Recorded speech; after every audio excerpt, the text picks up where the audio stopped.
Hi வணக்கம், welcome to channel back to rewind. இன்னைக்கு உங்களுக்காக ஒன்று இல்லை 2 உண்மை சம்பவத்தோடு தான் வந்திருக்கேன். இந்த 2 உண்மை சம்பவத்துலையும் பார்த்தீங்கன்னா ஒரு விஷயம் ஒரே மாதிரி இருக்கும். அது என்னன்னா, இந்த 2 உண்மை சம்பவத்துலையும் பார்த்தீங்கன்னா திருநங்கை அப்படின்றவங்க சம்மந்தப்பட்டிருக்காங்க. குறிப்பாக இந்த 2வது பார்க்க போகிற சம்பவத்தில் பார்த்தீங்கன்னா திருநங்கை இவங்களை அடிப்படையாக வச்சு தான் அந்த 2வது சம்பவமே நடக்க போகுது. அப்படிப்பட்ட 2 உண்மை சம்பவத்தோடு தான் இன்னைக்கு நான் வந்திருக்கேன். கண்டிப்பாக இந்த ஒரு சம்பவம் உங்களுக்கு ரொம்பவே பிடிக்கும். வீடியோவில் போகிறதுக்கு முன்னாடி உங்கள் லைஃப்பில் இது போல் ஏதாச்சும் பேய் சம்பவம் நடந்ததுன்னா அதை நீங்கள் என்கிட்ட ஷேர் நினைச்சீங்கன்னா டிஸ்பிளேல தெரியுற இந்த வாட்ஸ்அப் நம்பருக்கு ஒரு வாய்ஸ் மெசேஜ் அப்படி இல்லைனா டைப் பண்ணி கூட நீங்க எனக்கு ஷேர் பண்ணலாம். அப்படி ஷேர் பண்ற அந்த உண்மை சம்பவம் உண்மையிலே த்ரில்லிங் இருந்ததுன்னா கண்டிப்பா நம்ம சேனல்ல நானே போஸ்ட் பண்றேன். ஸோ ஓவரா பேசாம வீடியோல போலாம். நீங்க நம்ம சேனல் புதுசாக மறக்காம சேனல் சப்ஸ்கிரைப் பண்ணுங்க, பெல் பட்டன் கிளிக் பண்ணுங்க. இப்போ நம்ம வீடியோல போலாம்.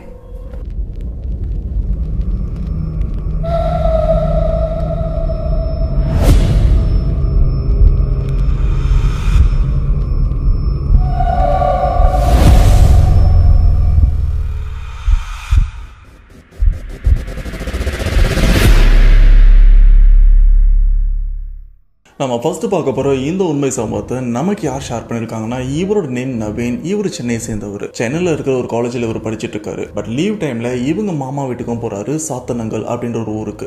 இந்த ஏரியாவுக்கு போனதுக்கப்புறம் தான் இவருக்கும் ஒரு அமானுஷமான சம்பவமும் நடந்திருக்கு. அதை இப்போ டீட்டெயிலாக பார்க்கலாம். லீவ் டைமில் மாமா ஊருக்கு வந்த நவீன் அவரோட வெக்கேஷனை அவங்க மாமா வீட்டில் என்ஜாய் பண்ணிட்டு இருக்காரு. அன்னைக்கு அவங்க மாமா வீட்டில் பார்த்தீங்கன்னா நவீனோட மாமா அண்ட் நவீனோட ஃப்ரெண்டு அவங்களோட அக்கா இவங்க எல்லாருமே அந்த வீட்டில் உட்காந்து பேசிட்டு இருக்காங்க, ஜாலியாக விளையாடிட்டு இருக்காங்க. ஸோ இப்படி விளையாடிட்டே இருக்கும்போது பார்த்தீங்கன்னா அந்த இடத்துல எல்லாருமே தூங்கவும் ஆரம்பிக்கிறாங்க. அப்படி தூங்கிட்டே இருக்கும்போது சடனாக நவீன் இவருக்கும் முழிப்பு வர ஆரம்பிக்குது. தூக்கம் கலைஞ்சதுக்கு அப்புறம் எந்திரிச்சு பார்க்குறாரு. அப்படி எந்திரிச்சு பார்க்கும்போது பார்த்தீங்கன்னா இவங்க படுத்துட்டு இருக்கிற அந்த இடத்துக்கு கொஞ்சம் பக்கத்தில் ஒரு ஃப்ரிட்ஜ் வந்துட்டு இருக்கு. அந்த ஃப்ரிட்ஜு கிட்ட சம்பந்தமே இல்லாமல் யாரோ உட்காந்து தனியாக பேசிட்டு இருக்கிறத நவீன் இவரும் நோட் பண்ணுறாரு. என்ன, யார் இங்கே உட்காந்து பேசிட்டு இருக்கா அப்படின்னு பயந்த நவீன் இவர் என்ன பண்றாருன்னா, பக்கத்தில் படுத்துட்டு இருக்கிற அவரோட ஃப்ரெண்டை எழுப்பவும் ஆரம்பிக்கிறாரு. எழுப்பி டேய், அங்கே உனக்கு யாராச்சும் இருக்கிறது தெரியுதா அப்படின்னு கேட்கும்போது அவங்களும் யார் அது அங்கே உட்காந்து பேசிட்டு இருக்கா அப்படின்னு அந்த ஃப்ரெண்டும் சொல்றாரு. இது மட்டும் இல்லாமல் அந்த ஃப்ரெண்டோட அக்காவும் கூட தான் இருந்துட்டு இருக்காங்க. அவங்களையும் எழுப்பி அக்கா அவங்களுக்கு அங்கே யாராச்சும் இருக்கிறது தெரியுதா அப்படின்னு கேட்கும்போது இவங்க 3 பேருக்குமே அங்கே இருக்கிற அந்த உருவம் கிளியராக தெரியுது. சரி, மாமாவை எழுப்பி சொல்லலாம் அப்படின்னு மாமாவை எழுப்புறாங்க. அவரை கூப்பிட்டு அங்கே யாரோ இருக்காங்க பாருங்க அப்படின்னு சொல்லும்போது யார் அங்கே இருக்கா அப்படின்னு அவங்க மாமாவுக்கு அங்கே இருக்கிற அந்த ஒரு உருவம் தெரியாமல் இருந்திருக்கு. அந்த மாமா இவர் என்ன சொல்கிறாருன்னா, அந்த ஃப்ரிட்ஜுக்கு பக்கத்தில் சேரும் இருக்குது, அங்கே ஒரு மூட்டையும் இருக்குது, மேபி அது உங்களுக்கு ஒரு உருவம் மாதிரி இருந்திருக்கலாம் அப்படின்னு இவங்க மாமாவும் சொல்லிட்டு சைலண்டாக தூங்க ஆரம்பிக்கிறாங்க. ஆனால் இவங்களுக்கு கிளியராக தெரியுது அங்கே இருக்கிறது ஒரு உருவம் அப்படின்னு. பட் கொஞ்ச நேரத்துல அங்கே இருக்கிற அந்த உருவமும் மறைஞ்சு போயிடுது. என்னடா இவ்வளோ நேரம் இருந்தது இப்போ மறைஞ்சு போயிடுச்சு அப்படின்னு இவங்க அந்த பயத்தை கண்ட்ரோல் பண்ணிட்டு தூங்கவும் ஆரம்பிக்கிறாங்க. இப்படியே தூங்கினவங்க அடுத்த நாள் தான் எந்திரிக்கிறாங்க. இதில் ஃபர்ஸ்ட் நவீன் இவர் தான் எந்திரிக்கிறாரு. இவர் எந்திரிக்கிறதே லேட்டு. காலையில் 10:30 மணிக்கு தான் இவரும் எந்திரிக்கிறாரு. ஆனால் பக்கத்தில் தூங்கிட்டு இருந்த எல்லாருமே இன்னும் தூங்கிட்டு தான் இருக்காங்க. ஒருவேளை நம்ம நைட்டு கண்டது கனவா இருக்குமா அப்படின்னு நவீன் இவரும் நினைச்சிருக்காரு. ஆனா அதுக்கப்புறம் தான் இவருக்கே தெரியுது நைட் நடந்தது கனவுலாம் இல்லை, உண்மையிலே நைட்டு ஏதோ ஸ்ட்ரேஞ்சான விஷயம் நடந்திருக்கு அப்படின்னு நவீன் இவருக்கும் கொஞ்சம் கொஞ்சமா புரிய வருது. அதுக்கு ரீசன் பார்த்தீங்கன்னா இதுக்கப்புறம் நடக்க போற நிறைய சம்பவம் தான் இப்ப நம்ம நைட்டு பார்த்தது கனவு இல்லை அப்படின்றத ப்ரூவ் பண்ற மாதிரி ஒரு சில விஷயமும் நடக்க போகுது. இப்படியே பொழுது விடிஞ்சதுக்கு அப்புறம் நவீன் அவங்க மாமா எழுப்பி, மாமா நைட்டு போல் நடந்தது என்ன அப்படின்னு கேட்கும்போது, அதெல்லாம் ஒன்றும் இல்லடா, நீ எதையாச்சும் பார்த்து கற்பனையை வளர்த்துக்காத அப்படின்னு அவங்க மாமா அந்த ஒரு விஷயத்தை பெருசாக எடுத்துக்காம நார்மலாக விட்டுறாங்க. அந்த கூட படுத்துட்டு இருந்த ஃப்ரெண்டோட அக்கா அவங்களையும் கேட்குறாங்க, அக்கா நைட் நீ அந்த உருவத்தை பார்த்தல அப்படின்னு கேட்கும்போது, இல்லடா எனக்கு அது ஒரு வேளை கற்பனையாக இருக்குமோ அப்படின்னு இப்போ அவங்க அந்த ஒரு விஷயத்த சொல்லும்போது என்னென்ன நடக்குது அப்படின்ற மாதிரி தான் நவீன் இவரோட தாட்டாக இருக்கு. ஸோ இப்படியே அந்த ஒரு நாளும் போது நைட்டும் வருது. ஸோ அப்படி நைட் வந்ததுக்கப்புறம் மாமா, நவீன் அந்த நவீனோட ஃப்ரெண்டு, அந்த அக்கா இவங்க 4 பேருமே வீட்டில் படமும் பார்க்குறாங்க. இப்படி படம் பார்க்குற எந்த ஒரு விஷயம் நைட்டு 10 மணிக்கு அந்த படமும் முடியுது. இப்படியே டயர்டில் அந்த நைட்டை இவங்க தூங்குறாங்க. ஸோ அப்படி தூங்கிட்டு இருக்கும்போது பார்த்தீங்கன்னா கூட இருக்கிற அந்த ஒரு அக்கா சடனாக எந்திரிச்சு கதவு கிட்ட போயிட்டு கதவுல போயிட்டு முட்டிட்டும் இருக்காங்க. அதாவது வாண்டடாக போயிட்டு கதவுல முட்டுற மாதிரி அந்த கதவு பக்கத்தில் இருந்து அவங்க தலையை வச்சு அந்த கதவோட டோரில் இடிச்சிட்டும் இருக்காங்க. என்ன சத்தம் கேட்குது அப்படின்னு நவீன் இவரும் எந்திரிக்கிறாரு. எந்திரிச்சு பார்த்தா அந்த கதவு கிட்ட இங்க இருந்த அந்த ஒரு அக்கா தலை இடிச்சிட்டு இருக்கிறத பார்த்தா நவீன் இவரும் பயப்பட ஆரம்பிக்கிறாரு. உடனே மாமா எழுப்பி, மாமா அவங்க என்ன இப்படி பண்றாங்க அப்படின்னு கேட்டதுக்கு அப்புறம், அதெல்லாம் ஒன்றும் இல்லடா, அவங்களுக்கு நைட்டு தூக்கத்தில் நடக்கிற வியாதி இருக்கு, இருக்கு. ஒரு சில நேரம் இப்படிதான் பண்ணுவோம் அப்படின்னு அவங்க மாமா சொன்னதுக்கு அப்புறம் தான் ஓகே அக்காவுக்கு தூக்கத்தில் நடக்கிற வியாதி இருக்கு அப்படின்னு இவருக்கும் தெரிய வருது. இதுக்கப்புறம் அவங்க அக்காவை தூங்க வைக்கிறாங்க. இப்படி எல்லாருமே தூங்கிட்டு இருக்கும்போது பார்த்தீங்கன்னா அப்படியே பொழுதும் விடியுது. விடிய காலையில ஒரு 6:30 மணிக்கு நவீன் இவருக்கு அகைன் அந்த டோரை தட்டுற மாதிரி சத்தமும் கேட்குது. அதாவது அந்த கதவை இடிக்கிற மாதிரி சத்தமும் கேட்குது. இவரும் கண்ணை திறந்து பார்க்கும்போது அந்த டோர் கிட்ட யாருமே இல்லை. என்ன சத்தம் கேட்குது அப்படின்னு பக்கத்தில் பார்த்தா பக்கத்தில் படுத்திருந்த அக்காவையும் காணோம். இவங்க எங்கே போனாங்க அப்படின்னு இவரும் எந்திரிச்சு வீடு ஃபுல்லாக சுற்றி பார்க்குறாரு. அப்போது இவங்க வீட்டுக்கு பின்னாடி இவங்க மாமா வீட்டுக்கு பின்னாடி பார்த்தீங்கன்னா பாத்ரூமும் இருக்குது. அந்த பாத்ரூமோட டோர் கிட்ட போயிட்டு இந்த அக்கா அந்த பாத்ரூமோட டோரை இடிச்சிட்டும் இருக்காங்க, அதுவும் தூக்கத்தில். ஆனால் அந்த பாத்ரூம் பக்கத்துலேயே பார்த்தீங்கன்னா ஒரு பெரிய புளிய மரமும் இருந்துட்டு இருக்கு. இந்த இடத்துல தான் இவங்களும் இந்த மாதிரி ஸ்ட்ரேஞ்சான விஷயத்த பண்ணுறதை பார்த்த நவீன் இவருக்கும் கொஞ்சம் பயமும் வருது. பழையபடி அவங்களையும் கூட்டிகிட்டு வந்து படுக்கவும் வைக்கிறாங்க. இந்த மாதிரி விஷயம் நவீன் இவருக்கு கொஞ்சம் புதுசாக தான் இருக்குது. இப்படியே பொழுதும் விடியுது. பொழுது விடிஞ்சதுக்கு அப்புறம் நவீன் அவரோட வேலையும் பார்த்துட்டு இருக்காரு. அப்படி பார்த்துட்டு இருக்கும்போது நவீனுக்கு ஒரு விஷயமும் தெரிய வருது. அது என்னன்னா 2019 தான் நவீன் இவங்க மாமா வீட்டுக்கும் போயிருப்பாரு. சரியா அதுல இருந்து 2 வருஷத்துக்கு முன்னாடி அதாவது 2017 பார்த்தீங்கன்னா இவங்க வீட்டுக்கு பின்னாடி இருக்கிற அந்த புளிய மரத்துல யாரோ தூக்கு மாட்டி இறந்தும் போயிருக்காங்க. ஸோ அந்த ஒரு விஷயம் நவீன் இவருக்கும் தெரிஞ்சதுக்கு அப்புறம் கொஞ்சம் பயப்பட ஆரம்பிக்கிறாங்க. இது நம்ம இருக்கிற இந்த வீட்டுக்கு பின்னாடி இருக்கிற இந்த மரத்துல தூக்கு மாட்டி இறந்துட்டாங்களா அப்படின்னு தெரிஞ்சதுக்கு அப்புறம் நைட்டு அந்த சைடு போறதுக்கு கண்டிப்பா பயம் இருக்கும்ல. அதே போலதான் நவீன் இவருக்கும் சரி அண்ட் இந்த இடத்துக்கு புதுசாக வந்தவங்களுக்குலாம் அந்த ஒரு பயம் இருந்துட்டு தான் இருக்கு. இந்த ஒரு விஷயம் தெரிஞ்சதுக்கு அப்புறம் நவீன் இவரு நைட் டைம்ல வீட்டுக்கு பின்னாடி இருக்கிற பாத்ரூம் சைடு போறதுக்கே ரொம்பவே பயந்துருக்காரு. இப்படி அன்னைக்கு நைட்டு இவங்க எல்லாருமே தூங்கிட்டு இருக்கும்போது பாத்தீங்கன்னா அன்னைக்கு நைட்டு நவீன் இவர் நல்லா பெட்ஷீட்டை போத்திட்டு தூங்கிட்டு இருக்காரு. அப்படி தூங்கிட்டு இருக்கும்போது அந்த ஒரு பெட்ஷீட்டை கால் கிட்ட இருந்து யாரோ சடனா இழுத்த மாதிரி ஒரு ஃபீலும் இருந்திருக்கு. யாரா பெட்ஷீட்டை இழுக்கிறா அப்படின்னு பொறுமையா பெட்ஷீட்டை வேலைக்கு எட்டி பார்த்தா நவீன் இவர் கால் கிட்ட யாருமே இல்லை. ஆனால் நவீனுக்கு கொஞ்சம் பக்கத்தில் பார்த்தீங்கன்னா அதாவது கொஞ்சம் தள்ளி பார்த்தீங்கன்னா அந்த இடத்துல குடத்தெல்லாம் அடுக்கி வச்சிருக்காங்க, தண்ணி பிடிச்ச குடம். அந்த குடத்துல ஒரு குடத்துக்கு மேலே பார்த்தீங்கன்னா ஒரு உருவம் உட்காந்து நவீன் இவரை பார்க்கறத நவீன் நைட் டைம்ல பார்க்குறாரு. இந்த உருவத்தை பார்க்கும்போது நவீன் இவருக்கு கொஞ்சம் பயம் இருந்தாலும் இதுக்கு 2 நாளைக்கு முன்னாடி அதே வீட்டில் ஒரு உருவத்தையும் பார்த்துருப்பாரு. ஆனால் அவங்க மாமா கண்ணுக்கு தெரியாமல் இருந்திருக்கும். அந்த ஒரு விஷயம் ஒரு கற்பனையாக இருக்கும் அப்படின்னு தான் இவரும் நினச்சிருக்காரு. இப்போ சேம் அதே போல் ஒரு உருவத்தை பார்க்கும்போது இதுவும் ஒருவேளை நம்ம கற்பனையாக இருக்குமோ, நாம கிட்ட போய் எந்திரிச்சு போய் பார்க்கலாம் அப்படின்னு அந்த உருவம் உட்காந்துட்டு இருக்கிற அந்த குடத்துக்கிட்டையும் போறாரு. அங்கே கிட்ட போய் பார்க்கும்போதும் சம்திங் ஏதோ உருவம் இருக்கிறது நவீன் இவருக்கும் தெரியுது. இதை ஃபீல் பண்ண உடனே நவீன் இவர் என்ன பண்ணுறாருன்னா ஓகே இதுக்கு மேலே இன்னும் நம்ம ஆழமாக இது என்னன்னு தெரிஞ்சுக்க விரும்பலை, நம்ம போய் சைலண்டாக தூங்கிடலாம் அப்படின்னு பயத்தில் நவீன் சைலண்டாக தூங்கவும் வராரு. இவர் தூங்க வரும்போது கூட இருக்கிற ஃப்ரெண்டு டேய் எங்கே போயிட்டு வர அப்படின்னு கேட்கும்போது இல்லை மச்சான் ஏதோ ஒரு மாதிரி நடக்குது, நீ வேணா என்னன்னு பார்த்து தெரிஞ்சுக்கோ, நான் தூங்குறேன் என்னை விட்டுரு, நான் தூங்குறேன் அப்படின்னு நவீன் இவர் பெட்ஷீட்டை இழுத்து போத்திட்டு இப்படி பயத்தில் தூங்கவும் ஆரம்பிக்கிறாரு. அப்படி தூங்க ட்ரை பண்ணும்போது அந்த இடத்துல நவீன் இவருக்கு ஒரு பயங்கரமான விஷயமும் நடக்குது. திடீர்னு ஏன் முன்னாடி பண்ணுது பார்த்தா என் ஃப்ரெண்டை ஹெல்ப் விடுறான், டே அங்கே பாரு அங்கே பாரு, டே அங்கே பாரு அடே பண்றாங்க. அவளும் பார்த்தா அதே அவளை பார்த்த செய்ய நம்ம கண்ண முடியும் அப்படி படுத்துட்டான். எழுந்துருன்னு அவ எழுந்திருக்க மாட்டா. ஒரு பொண்ணுல ஆம்பளை பொருள் அதான் அரவான் எழுந்துக்க மாட்டாங்க. எனக்கு கல்லு விட்டுச்சு, எங்க மாமா எழுப்புறேன் எல்லாரும் எழுப்புறேன் தண்ணி விட்டு எழுப்புறேன், எழுந்துக்கவே இல்லையா, யாரும் எழுதுக்க மாட்டாங்க. நீ எனக்கு வேணும், நீ எனக்கு வேணும், நீ 3 வருஷம். இப்போ நைட் டைமில் நவீன் இவருக்கு கேட்ட குரல் யாருதுன்னு பார்த்தீங்கன்னா ஒரு ஆணோட குரலும் இல்லை, ஒரு பெண்ணோட குரலும் இல்லை. அதுக்கு மாறா இந்த இடத்துல கேட்டது ஒரு திருநங்கையோட குரலாக தான் இருந்துட்டு இருக்கு. அவள் எந்திரிக்க மாட்டா, எனக்கு நீ வேணும் அப்படின்னு அங்கே இருக்கிற ஒரு திருநங்கையோட ஆன்மா தான் நவீன் இவரை கொஞ்சம் பயமுறுத்தவும் ஆரம்பிச்சிருக்கு. இந்த ஒரு விஷயம் நவீன் இவங்க அக்காவையும் லைட்டாக அஃபெக்ட் பண்ண ஆரம்பிச்சிருக்கு. ஃபைனலாக இப்படிப்பட்ட ஒரு விஷயம் நடக்குதுன்னு நவீன் இவங்க மாமாவுக்கும் தெரிஞ்சிருக்கு. தெரிஞ்சதுக்கப்புறம் என்னடா பசங்களுக்கு எல்லாம் நடக்குது அப்படின்னு அவருக்கு தெரிஞ்ச ஒரு பர்சனை வீட்டுக்கு வர வைக்கிறாங்க. அப்படி இந்த இடத்துல மாமா இவரு கூட்டிட்டு வந்தா அந்த நபர் ஒரு விஷயமும் சொல்றாரு. பிரச்சனை இங்க இருந்து ஸ்டார்ட் ஆகல, இந்த வீட்டுக்கு எதிர்க்க ஒரு புளிய மரமும் இருக்கு, அந்த இடத்துல இருந்து தான் பிரச்சனையும் ஸ்டார்ட் ஆயிருக்கு.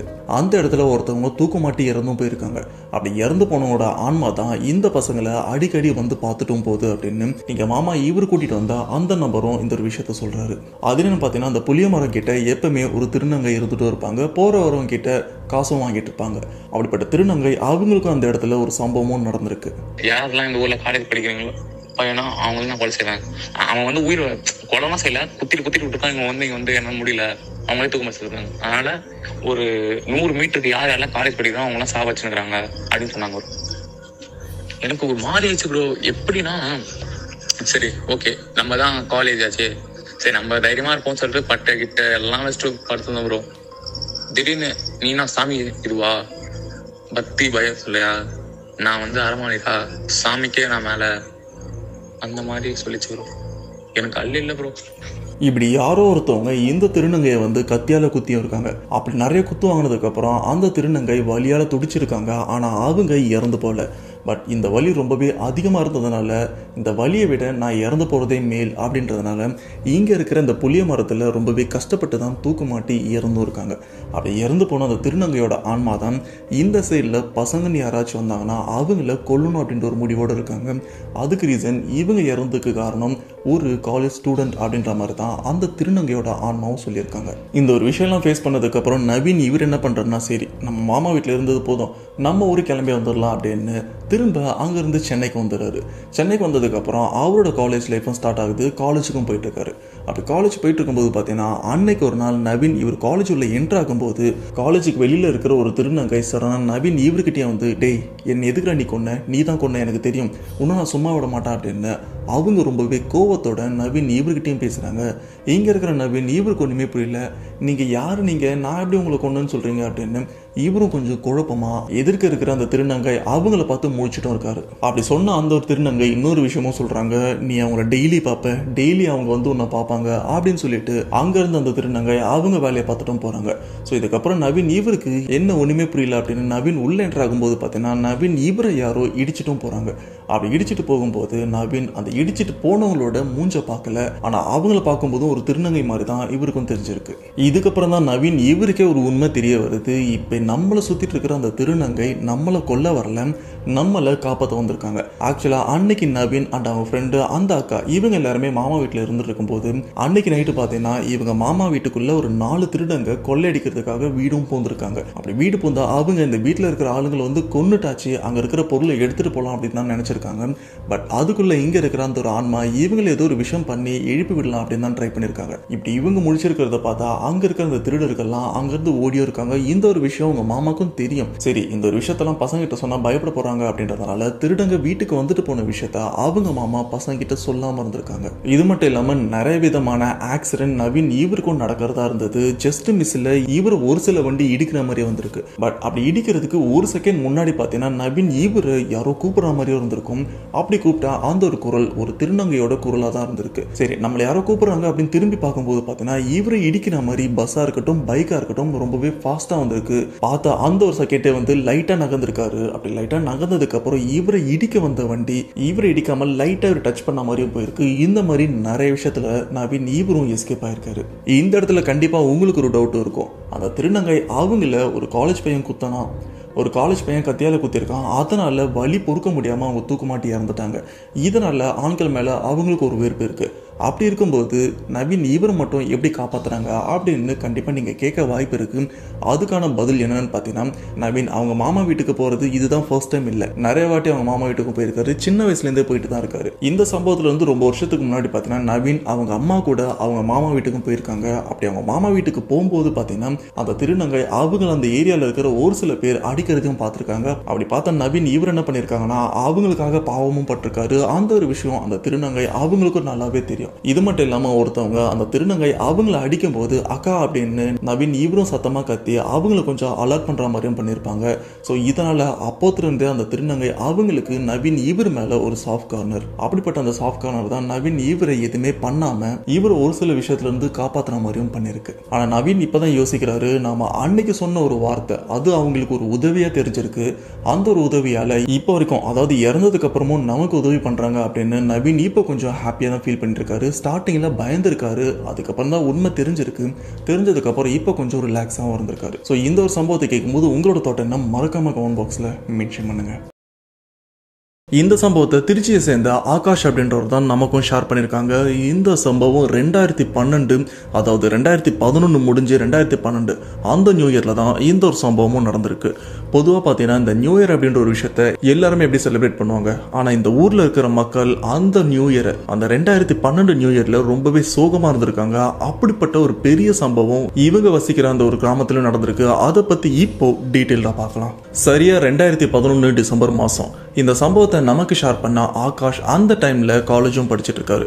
இவர் காலேஜ் பார்ட் டைம்ல பார்த்தீங்கன்னா வேலையும் செய்வாரு. அந்த வேலையில வர காசை படிப்புக்கும் அண்ட் இவரோட செலவுக்கும் யூஸ் பண்ணிட்டு இருப்பாரு. ஸோ இது போல எப்பப்பெல்லாம் பார்ட் டைம்ல ஜாப் வருதோ அப்பெல்லாம் அந்த ஒரு வேலையை பண்ணவும் ஆரம்பிப்பாரு. சரி, இப்போ இந்த 2011 இந்த வருஷமும் முடிய போது, இந்த டைம்ல நமக்கு காசு வேணும், ஏதாச்சும் ஒரு பார்ட் டைம் ஜாப் கிடைச்சா நல்லா இருக்கும் அப்படின்னு, அது எந்த வேலையா இருந்தாலும் பரவாயில்ல, பெயிண்ட் அடிக்கிற வேலையா இருந்தா கூட பரவாயில்ல அப்படின்னு ஆகாஷ் இவரோட எண்ணமா இருந்துட்டு இருக்கு. இப்படி அந்த 2011 அந்த டிசம்பர் மாசம் ஆகாஷ் இவரும் இவர் ஃப்ரெண்டோட அப்பா, ஸோ இவங்களுக்கு ஒரு இடத்துல பெயிண்ட் அடிக்கிற வேலையும் கிடைக்குது. அந்த ஒரு பெயிண்ட் அடிக்கிற வேலை பார்த்தீங்கன்னா மேக்ஸிமம் ஒரு வாரத்துக்குள்ள தான் இருக்கும். ஸோ போனோன்னா டெய்லி ஒரு அமௌண்ட் கிடைக்கும். இந்த ஒரு வாரம் நம்ம தொடர்ந்து போனோம்னா கையில் ஒரு பெரிய அமௌண்ட் இருக்கும் அப்படின்னு ஆகாஷ் அண்ட் அவங்க ஃப்ரெண்டோட அப்பா இன்னும் ஒரு சில பேர் அந்த பெயிண்டிங் வேலைக்கும் போறாங்க. ஆனால் இந்த டைம்ல ஆகாஷ் இவரோட ஒரு க்ளோஸ் ஃப்ரெண்டு, இவங்க எல்லாருமே ஒரே காலேஜில் ஒரே டிபார்ட்மெண்ட் தான் படிச்சுட்டு இருக்காங்க.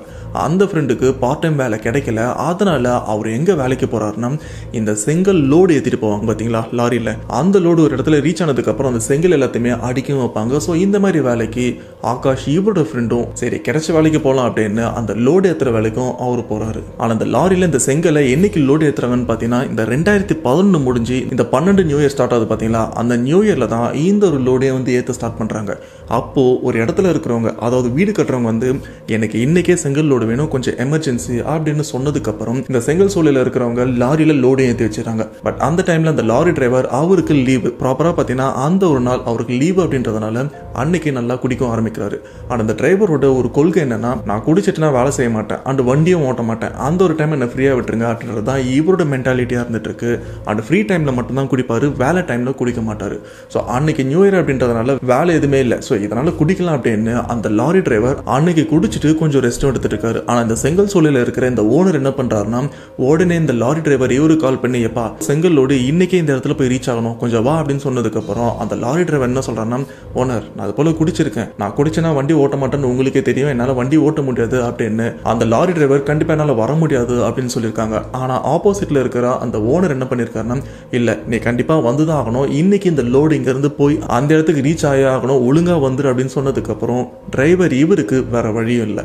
சரி, ஓனர் இவ்வளோ கம்பல் பண்ணி கூப்பிடுறாங்க, நம்மளும் இந்த ஒரு நிலைமையில எப்படி போறதுன்னு தெரியாம வேற வழியே இல்லாம லாரி டிரைவர் அவரோட லாரி எடுக்கிறாரு. இப்போ அந்த லாரியில பாத்தீங்கன்னா டிரைவரா இவரும் வந்திருக்காரு. டிரைவருக்கு பக்கத்திலேயே ஆகாஷ் இவரோட காலேஜ் மேட், அந்த பார்ட் டைமுக்கு மட்டும் வேலைக்கு வந்திருக்காருன்னு பாத்தீங்களா, அவரு ஃப்ரண்ட்ல உட்காந்துட்டு இருக்காரு. இது மட்டும் இல்லாம இந்த லாரியில ஃபுல்லா செங்கல் லோடு இருந்துட்டு இருக்கு. அந்த செங்கலுக்கு மேல ஒரு 3 பேரும் இருந்துட்டு இருக்காங்க. அவங்க எல்லாருமே தான் அந்த செங்கலை அடுக்கி கீழே வைப்பாங்க. ஸோ இப்படியே பார்த்தீங்கன்னா இந்த லாரியில டிரைவரோட சேர்த்து 5 பேரும் வந்துட்டு இருக்காங்க. இப்போ அந்த செங்கல் சூழல இருந்து லாரி கிளம்புது அந்த லொகேஷனுக்கு போறதுக்காக. ஆனா அதுல குறிப்பிட்டு சொல்ல வேண்டிய ஒரு விஷயம் பார்த்தீங்கன்னா, இந்த லாரியில போயிட்டு இருக்கிற டிரைவரா இருக்கட்டும், அந்த பின்னாடி அந்த லாரி செங்கல் மேல உட்காந்துட்டு இருக்கிற ஒரு 3 பேர், அவங்க எல்லாருமே பார்த்தீங்கன்னா இந்த சம்பவத்தை நமக்கு ஷேர் பண்ண ஆகாஷ் இவங்களோட சொந்தக்காரங்க தான். அதாவது பெரியமா சித்தி அப்படின்னு பின்னாடி ஒரு 3 பெண்களும் உட்காந்துட்டு இருக்காங்க. இப்போ இந்த மது போதையில இருக்கிற அந்த லாரி டிரைவர் லாரியும் ஓட்டிட்டு இருக்காரு. இப்படி லாரி ஓட்டிட்டு இருக்கும்போது பார்த்தீங்கன்னா பர்டிகுலரா ஒரு இடம் வரும்போது அந்த இடத்துல மேடு அதிகமா இருந்துட்டு இருக்கு. ஸோ அந்த லோடு அதிகமா இருக்கிற இந்த ஒரு லாரி அந்த மேட்டில் ஏறும்போது பார்த்தீங்கன்னா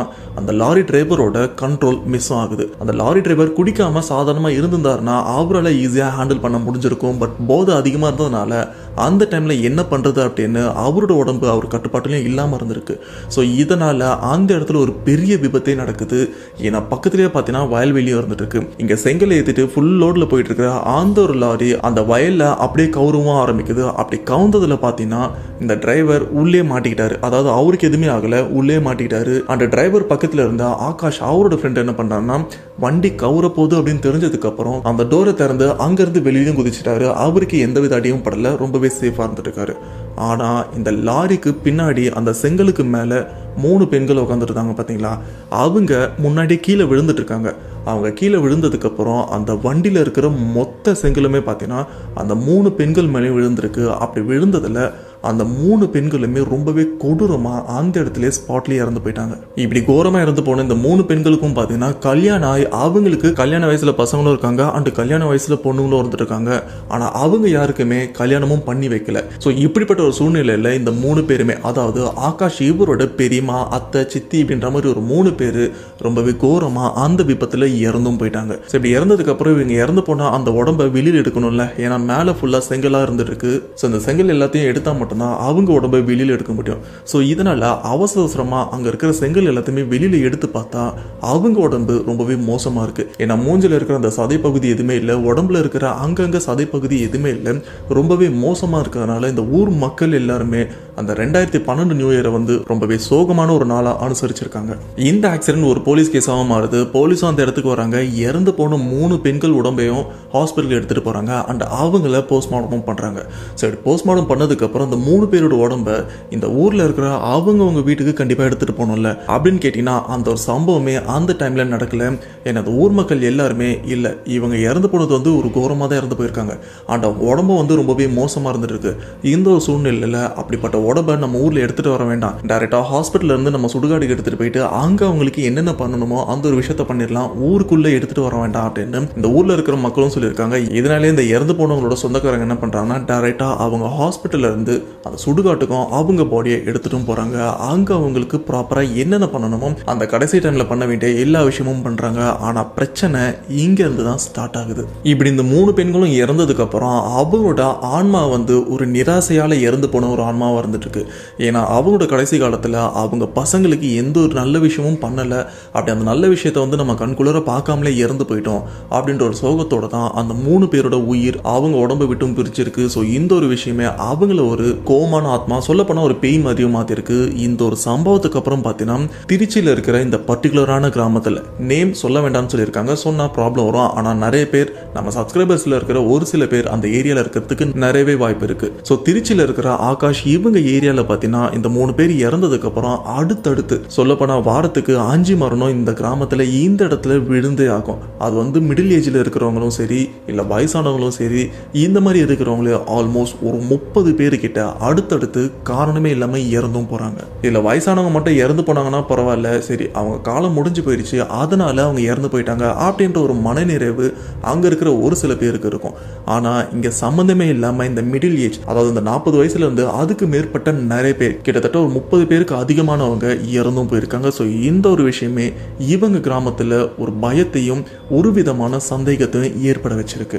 இப்படி இந்த கிராமத்தில் அடுத்தடுத்து பலி விழுந்துட்டு இருக்கும்போது பார்த்தீங்கன்னா இந்த ஊர் மக்கள் எல்லாருமே கொஞ்சம் சுதாரிச்சிட்டாங்க. ஓகே, நம்ம ஊரில் ஏதோ ஒரு பிரச்சனை இருந்துட்டு இருக்கு, ஸோ இதனால நம்ம ஊர் குலதெய்வம் கிட்ட ஒரு குறி கேட்டுடலாம் அப்படின்னு இந்த ஊர் மக்கள் எல்லாருமே ஒன்று கூடுறாங்க. ஆனால் அந்த ஊருக்குன்னு சொந்தமான ஒரு கோயில் இருக்கும், அங்கே போயிட்டு குறி கேட்கவும் ஆரம்பிக்கிறாங்க. ஸோ அப்படி குறி கேட்டதுக்கு அப்புறம் அந்த பூசாரி சொல்ற விஷயம், இப்போ இந்த ஒரு கிராமத்தில் 3 பெண்கள் இறந்தும் போயிருக்காங்க. அது ஒரு நிராசையால் இறந்தும் போயிருக்காங்க, நிறைவேறாத ஆசையால். அப்படி இறந்து போனவங்களோட ஆன்மா ரொம்பவே கோவத்தோடு இருந்துட்டு இருக்கு. அப்படிப்பட்ட அந்த ஆன்மாக்கள் தான் இந்த ஊரில் இருக்கிற நிறைய பேர் இறந்து போகிறதுக்கு காரணமாக இருந்திருக்கு. இந்த 30ன்ற எண்ணிக்கை வந்து இன்னும் அதிகரிக்கவும் நிறைய வாய்ப்பு இருக்கு. நிறைய உயிர் பலியை வாங்கினதுக்கு அப்புறம் தான் அந்த 3 ஆன்மாக்களோட கோவம் கொஞ்சம் குறையும் அப்படின்னு இங்க இருக்கிற பூசாரியும் குறி சொல்லியிருக்காரு. ஆனா இந்த ஒரு சம்பவத்துல முதல் பலி யாருன்னு பாத்தீங்கன்னா ஒரு வயசு பொண்ணு அப்படின்னு தான் சொல்லணும். ஏன்னா இந்த 3 பேர் இறந்ததுக்கு அப்புறம் அவங்களோட சடலத்தை இந்த ஊருக்குள்ள எடுத்துட்டு வரல, ஆனா இந்த ஊர்ல இருக்கிற மயானத்துக்கு தான் எடுத்துட்டு போயிருப்பாங்க. அதுக்கு ஒரு வழியும் இருக்கும், அந்த வழியா தான் மயானத்துக்கும் போயிருப்பாங்க.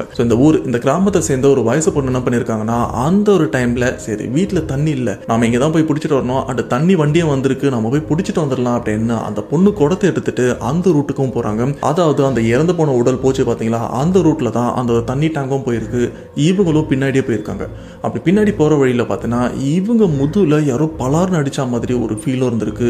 இவங்க அந்த இடத்துல பயங்கரமா பயந்துருக்காங்க. இப்படி பயங்கரமா பயந்ததுக்கு அப்புறம் அந்த பொண்ணுக்கு ஜுரமும் வருது. சரி, ஜுரம் வந்ததுனால அவங்கள ஹாஸ்பிட்டலுக்கும் கூட்டு போறாங்க.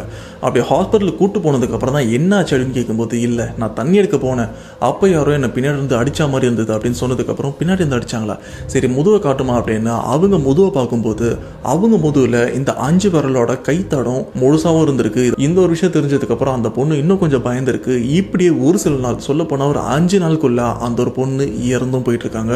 ஆனா அப்படி இறந்து போன பொண்ணுக்கு உடம்புல எந்த குறைபாடுகளுமே கிடையாது, ஆனா அவங்க இறந்து போயிட்டாங்க. இதுதான் முதல் மரணம். இதுக்கப்புறம் பாத்தீங்கன்னா அந்த கிராமத்துல இருக்கிறவங்க இந்த 40 வயசுக்கு மேற்பட்ட எல்லாருமே அடுத்தடுத்து 30 பேருக்கு மேல இறந்தும் போயிட்டாங்க. இது மட்டும் இல்லாம அந்த 2012 ஆகாஷ் இவர் காலேஜும் முடிக்க போறாரு, ஃபைனல் இயர் படிச்சிட்டு இருக்காரு. இந்த ஒரு டைம்ல ஒரு சில நாள் பாத்தீங்கன்னா இவங்க ஊரை விட்டு வெளியிலயும் போவாரு, அது பக்கத்துல இருக்கிற மத்த ஊருக்கும் போவாரு. போயிட்டு லேட் நைட்ல தான் வீட்டுக்கு வர வேண்டிய ஒரு சூழ்நிலையும் வரும். அன்னைக்கு ஒரு நாள் ஆகாஷ் வெளியில போயிட்டு நடுராத்திரி தான் வீட்டுக்கும் வராரு. அப்படி வர வழியில பாத்தீங்கன்னா இவரு நடந்து தான் வரணும். அப்படி நடந்து வந்துட்டு இருக்கும்போது இவருக்கு பின்னாடி இவரை ஃபாலோ பண்ணிட்டு வர மாதிரி ஒரு சில விஷயம்லாம் இவரும் ஃபீல் பண்ணியிருக்காரு, நம்மளை யாரோ ஃபாலோ பண்ணுறாங்க அப்படின்னு. பயத்தில் இருக்கிற ஆகாஷ் எப்படியோ வீட்டுக்கு வந்துடுறாரு. வீட்டுக்கு வந்ததுக்கப்புறம் எப்பவுமே ஆகாஷ் பார்த்தீங்கன்னா இவங்க வீட்டுக்கு வெளியில் ஒரு கைத்து கட்டில் தான் படுத்துட்டும் இருப்பாரு, ஒரு பெட்ஷீட்டை போத்திட்டு. அன்னைக்கு சேம் அதே போல் அந்த கைத்து கட்டில் வெளியில் படுத்துட்டும் இருக்காரு. அப்படி படுத்துட்டு இருக்கும்போது பார்த்தீங்கன்னா இவங்க தெருவில் இருக்கிற யாரோ ஒரு பெண்ணும் வராங்க. அவங்க வந்து தம்பி தம்பி அப்படின்னு கூப்பிட்றாங்க. இவரும் அந்த பெட்ஷீட்டை போத்திட்டு இருக்கும்போது அந்த ஒரு தூக்கத்தில் சொல்லுங்க அப்படின்னு ஒரு வாய்ஸும் கொடுத்துருக்காரு.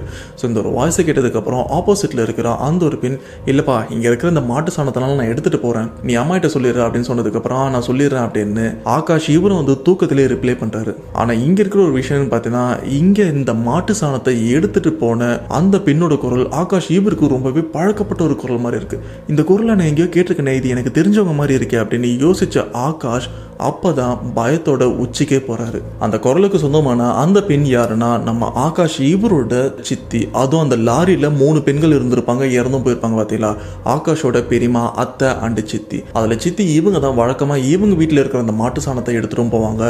ஸோ அதே நினைப்புல தான் அந்த இறந்து போன ஆன்மாவை இந்த இடத்துல வந்து தம்பி நான் இங்க இருந்து மாட்டு சாணம்லாம் எடுத்துட்டு போறேன் அப்படின்னு அம்மா கிட்ட சொல்லிடு அப்படின்னு சொல்லியிருக்காங்க. இவரும் சரி வழக்கமா நம்ம சித்தி தானே வருவாங்க அப்படின்னு தூக்கத்திலே ரிப்ளை பண்ணியிருக்காரு. கடைசியா சித்தியும் சரி நான் போயிட்டு வரேன்ப்பா அப்படின்னு சொல்லிட்டு அங்கிருந்து கிளம்பியிருக்காங்க. ஸோ இந்த ஒரு விஷயத்தை கேட்டதுக்கு அப்புறம் ஆகாஷ் இவருக்கு கை கால்லாம் நடுங்கிருச்சு. இப்படி நைட் நடந்த இந்த ஒரு சம்பவத்தை ஆகாஷ் இவங்க அம்மா அப்பாட்டையும் சொல்லிடுறாங்க. அப்படி சொன்னதுக்கு அப்புறம் அவங்களும் கொஞ்சம் பயப்படுறாங்க. சரி இதுக்கு மேல இந்த நைட் டைம்ல நீ வெளியிலயும் போகாத அண்ட் வீட்டுக்கு வெளியிலயும் தூங்காத, ஒழுங்கா வீட்டுக்குள்ளேயே தூங்கு அப்படின்னு அவங்க வீட்டில் இருக்கிற அம்மா அப்பாவும் சொல்லிடுறாங்க. இதுக்கப்புறம் ஆகாஷ் அவரும் வெளியில தூங்குறத முழுசா தவிர்த்திருக்காரு. இப்படி ஊர் பூசாரி கிட்ட குறி கேட்டதுக்கு அப்புறம் அவரும் இந்த 3 பேரால தான் இவ்வளவு பலியும் நடந்துட்டு இருக்கு அப்படின்ற விஷயமும் சொல்லிட்டாரு. இதுக்கப்புறம் இந்த ஊர் மக்கள் எல்லாருமே ஒன்று கூடி, அதாவது இந்த ஊரில் இருக்கிற எல்லாருமே ஒன்று கூடி கோடாங்கியும் வர வைக்கிறாங்க. அண்ட் கோடாங்கி அடித்து இதுக்கு என்ன சொல்யூஷன், இதுக்கு என்ன பண்ணால் அந்த 3 பேரோட ஆன்மா சாந்தி அடையும், இதுக்கு மேலேயும் உயிர் பலி எதுவுமே போகாமல் இருக்கும் அப்படின்னு ஒரு சில விஷயம்லாம் கேட்குறாங்க. அப்போ அந்த கோடாங்கி என்ன சொல்கிறாங்கன்னா அந்த 3 ஆன்மாக்களோட கோவம் வந்து அடங்கிறதுக்கு நீங்கள் ஒரு சில விஷயம்லாம் பண்ணணும் அப்படின்னு சொல்லியிருக்காங்க. ஆனால் இந்த 3 ஆன்மாக்களோட கோவம் தணியறதுக்கு நிறைய விஷயமும் பண்ணியிருக்காங்க. அதில் ஒரு விஷயத்த மட்டும்தான் நம்மகிட்டையும் சொல்லியிருக்காங்க. அது என்னன்னு பார்த்தீங்கன்னா இந்த இறந்து போன 3 பெண்கள், அதாவது ஆகாஷ் இவங்களோட பெரியம்மா, சித்தி அண்ட் அத்தை, இவங்க 3 பேருக்குமே கல்யாணம் ஆகி அந்த 3 பேருக்குமே பார்த்தீங்கன்னா கல்யாண வயசுல பொண்ணுகண்டு பசங்களும் வந்துருக்காங்க. ஸோ அப்படி இருக்கிற அந்த பசங்க எல்லாருமே வந்து ஒரு நல்ல வழிக்கு எடுத்துட்டு போகணும், அதாவது அவங்களுக்கு கல்யாணமும் பண்ணி வைக்கணும் அப்படின்றது அந்த இறந்து போன ஆன்மாக்களோட ஒரு கோரிக்கையா இருந்துட்டு இருக்கு. ஸோ இதெல்லாம் நீங்க பண்ணீங்கன்னா எங்களோட கோவம் கொஞ்சம் தனி அப்படின்றதான் அவங்களோட ஒரு கோரிக்கையா வந்துருக்கு, அதாவது அந்த ஆன்மாக்களோட கோரிக்கை. ஸோ இதுக்கேற்ற மாதிரி இந்த ஊர் மக்களும் வந்து அதுக்குண்டான ஒரு சில விஷயம்லாம் பண்றாங்க. இப்போ இறந்து போன அந்த 3 பெண்களோட பசங்க பொண்ணுங்க அவங்க எல்லாருக்குமே கல்யாணம் ஆகி அவங்க எல்லாருக்குமே ஒரு ஃபேமிலியும் இருந்துட்டு இருக்கு. அவங்க ஹாப்பியாக தான் இருந்திருக்காங்க. ஏன்னா அந்த பசங்களை வச்சு தான் இந்த இறந்து போன 3 ஆன்மாக்கள் கிட்டையும் பேசியிருக்காங்க, இதுக்கு மேலே இந்த ஒரு விஷயத்த பண்ணாதீங்க அப்படின்னு. ஸோ அப்படி சொன்னதுக்கு அப்புறம் தான் அங்கேருந்து அந்த இறந்து போன அந்த 3 பெண்களும் வந்து கோபம் குறைஞ்சி இப்போ அந்த கிராமத்தில் அந்த இறப்பு அப்படின்ற ஒரு விஷயம் இல்லாமல் இருந்திருக்கு. ஆனால் இந்த ஒரு சம்பவம் பார்த்தீங்கன்னா கண்டினியூவாக 3 மாதம் தொடர்ந்து நடந்திருக்கு. இப்படிப்பட்ட ஒரு சம்பவம் எங்கே நடந்திருக்குன்னு பார்த்தீங்கன்னா நம்ம திருச்சியில் இருக்கிற இந்த ஏரியாவில் தான். ஏரியா நேம் நான் மென்ஷன் பண்ண மாட்டேன், ஏன்னா அவங்க மென்ஷன் பண்ண வேண்டாம் அப்படின்னு ஒரு ரெக்வஸ்ட் கேட்டிருக்காங்க. ஸோ அதனால் மென்ஷன் பண்ண மாட்டேன். ஸோ இப்படிப்பட்ட இந்த ஒரு சம்பவத்தை கேட்கும்போது உங்களோட தோட்டம் என்ன மறக்காம கமெண்ட் பாக்ஸில் மென்ஷன் பண்ணுங்க. இனி பார்த்த வீடியோ கண்டிப்பாக உங்களுக்கு பிடிச்சிருக்கு. இந்த வீடியோ உங்களுக்கு பிடிச்சினா மறக்காம லைக் பண்ணுங்க. உங்கள் வேல்யூபிளான கமெண்ட் என்னன்றது வந்து மறக்காம கமெண்ட் பாக்ஸில் மென்ஷன் பண்ணுங்க. இன்னைக்கு நாம திருச்சியில் நடந்த ஒரு தரமான இல்லை பயங்கரமான சம்பவத்தை தான் பார்த்துருக்கோம். உண்மையிலே இந்த ஒரு சம்பவத்தை கேட்கும்போது எனக்கு கொஞ்சம் பயம் இருந்தது. ஏன்னா இது வரைக்கும் நம்ம சப்ஸ்கிரைபர்ஸ் நிறைய பேர் இன்சிடென்ட் ஷேர் பண்ணியிருக்காங்க. அப்படி ஷேர் பண்ண அந்த ஒரு சம்பவம் ஒன்று அவங்கள பாதிச்சிருக்கும், அவங்க ஃப்ரெண்ட்ஸை பாதிச்சிருக்கும், இல்லைனா அந்த குடும்பத்தை பாதிச்சிருக்கும். ஆனால் இப்போ இவங்க ஷேர் பண்ண இந்த ஒரு சம்பவம் பார்த்தீங்கன்னா அந்த ஊர் மக்கள் எல்லாருமே பாதிச்சிருக்கு. 30க்கும் அதிகமான உயிர் பலிகளும் விழுந்திருக்கு. ஆனால் இந்த இடத்துல மேபி ஒரு சில பேருக்கு இந்த ஒரு கொஸ்டின் கண்டிப்பாக வரத்துக்கு வாய்ப்பு இருக்கு. அது என்னன்னா மோஸ்ட்டாக இந்த கிராமப்புறங்களில் இந்த மாதிரி 2லேருந்து 3 பேர் இந்த மாதிரி கோரமாக இறந்து போனாங்கன்னா அப்படி இறந்து போனதுக்கு அப்புறம் அவங்க அடக்கம் பண்ணிடுவாங்க. பட் அதுக்கப்புறம் கோடாங்கி இல்லைனா பூசாரியை வச்சு குறியும் கேட்பாங்க. இப்படி இறந்து போனவங்களால ஏதாச்சும் பிரச்சனை வருமா அப்படின்னு ஒரு சில விஷயம்லாம் கேட்பாங்க. அது மாதிரி விஷயம் வந்து இந்த ஊர்ல கேட்டாங்களான்னு கேட்டீங்கன்னா கேட்டாங்க. இந்த 3 பேர் இறந்த அந்த 3வது நாளே பார்த்தீங்கன்னா இந்த ஊர்ல கோடாங்கியை வர வச்சு இவங்க ஆன்மாக்கெல்லாம் மாதிரி நம்ம ஊர்ல ஏதாச்சும் பிரச்சனை பண்ணுவாங்களா அப்படின்னு கேட்டதுக்கு அப்புறம் கோடாங்கி சொன்ன ஒரு வார்த்தை பார்த்தீங்கன்னா கண்டிப்பா இந்த ஊருக்கு இவங்களால பெரிய ஆபத்து இருந்துட்டு இருக்கு. சொல்ல போனா இந்த கிராமத்துல வாரத்துக்கு 5லேருந்து 7 உயிர் பலிகள் விழறதுக்கு நிறையவே வாய்ப்பு இருக்கு.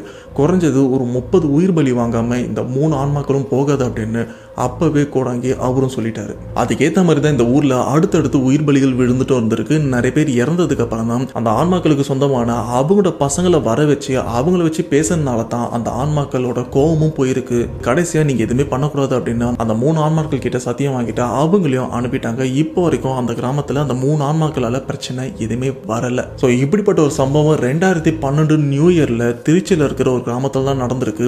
ஸோ இதை கேட்கும்போது உங்களோட தோட்டன்னு மறக்காம கமெண்ட் பாக்ஸ்ல மென்ஷன் பண்ணுங்க. ஸோ நெக்ஸ்ட் இன்ட்ரெஸ்டிங்கான வீடியோல கண்டிப்பாக உங்களை மீட் பண்றேன். அதுவரை உங்களோட இந்த விடைபெறுவது உங்கள் நான்